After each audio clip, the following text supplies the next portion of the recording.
अस्सलाम वालेकुम।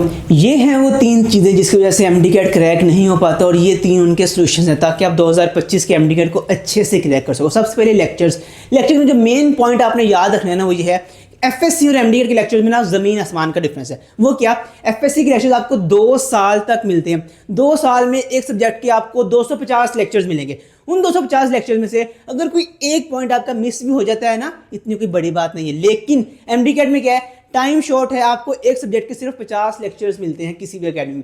अब उन 50 लेक्चर में से एक एक पॉइंट वैल्यूएबल है। क्यों? क्योंकि वो टीचर ने सारे प्रोविंसेस की बुक्स पढ़ के आपको वो लेक्चर डिलीवर किया है और उसका एक एक पॉइंट जब तक आप अंडरस्टैंड नहीं करोगे, उसका कॉन्सेप्ट नहीं बनाओगे, आपका एमडीएड क्लियर नहीं होगा। अब इसका सोल्यूशन क्या है कि आपका एक एक पॉइंट कवर हो। वो ये है कि आप 1 घंटे का लेक्चर लें और उसके बाद 1 घंटे का उसका आस्क सेशन लें। आस्क सेशन क्या होना चाहिए कि आप टीचर से पूछें कि ये बात मुझे समझ नहीं आई और टीचर फिर आपसे पूछे लेक्चर के बाद कि मैंने लेक्चर में ये बात बताई थी, अब आप बताओ कि आपको क्या समझ। ये होता है आज सेशन जो कि हम इनसाइड में कंडक्ट भी करते हैं ताकि वो आपका 1 घंटे का लेक्चर 2 घंटे लगा के आप उसको एब्जॉर्ब कर सको।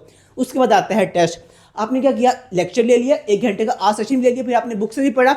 अब आपका माइंडसेट क्या होना चाहिए कि मैंने सब कुछ कर लिया, अब मैंने इसका टेस्ट सॉल्व करूंगा और देखूंगा कि क्या अभी भी कोई ऐसा पॉइंट रह तो नहीं गया जो मेरी तैयारी में मिसिंग है, जो मुझे लेक्चर में नहीं मिला, जो मेरे आस्क सेशन में नहीं मिला, जो मुझे किताब में नहीं मिला। उस माइंडसेट के साथ आप टेस्ट सॉल्व करो। फिर जब वो पॉइंट मिल जाए तो खुश होना है कि भाई ये पॉइंट मुझे आज मिल गया है, शुक्र है मैंने इसको आज ठीक कर लिया, मैं ये एमडी कैट में ठीक हो। साथ ही आपके पास ना टेस्ट में एक्सप्लेनेशन होनी चाहिए डिफरेंट बोर्ड्स की बुक से, ताकि आपको सब कुछ खुद से ना पढ़ना पड़े। आपका एक एमसीक्यू अगर रॉन्ग हो रहा है तो आपको ये बता दिया जाए कि इस एमसीक्यू के बारे में पीटीबी में क्या लिखा है, एफटीबी में क्या लिखा है, केपीके में क्या लिखा है, ताकि आप उसको अपने नोट्स में नोट कर लो। इसके बाद आती है रिवीजन। रिवीजन वो फैक्टर है जो कि एक एमडी कैट टॉपर को एक मीडियोकर से डिफरेंशिएट करता है कि आप सिलेबस को कितनी बार रिवाइज करते हो। मैंने अपने रिपीट ईयर में सिलेबस को 15 से 20 दफ़ा रिवाइज किया था। अब ये नंबर पॉसिबल ही कैसे होता है? देखो वो सिंपल है। आपने पहली दफ़ा जब अपना सिलेबस कंप्लीट किया, आपने सपोज 3 महीने में सिलेबस कंप्लीट कर लिया। उसके बाद आपने क्या किया, उसकी 2 महीनों में एक पूरी रिवीजन की। फिर क्या किया, उसकी 1 महीने में रिवीजन की। फिर क्या किया, उसकी 15 दिन में रिवीजन की। फिर क्या किया, 8 दिन में रिवीजन की।